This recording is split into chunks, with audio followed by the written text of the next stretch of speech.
Hello guys and welcome back to this channel, where today guys I'll be showing you how to create an account on Jet2.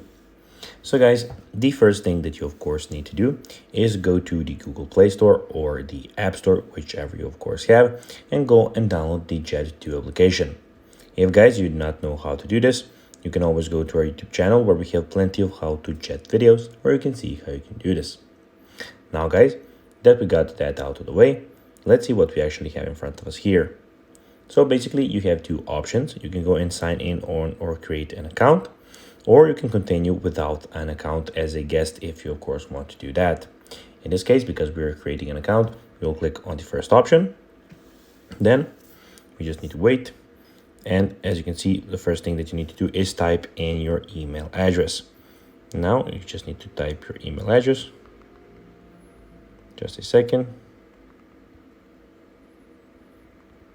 When you type your email address, click continue, and then you need to verify your email address. You need to send a verification code.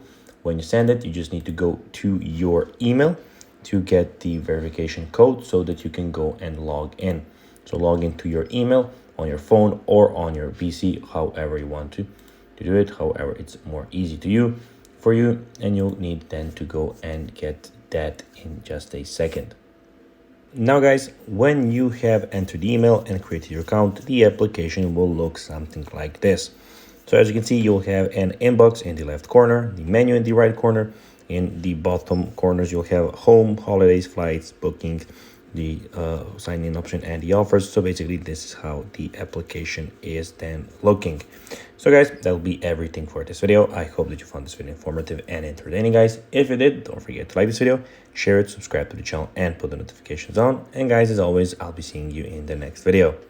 Bye guys.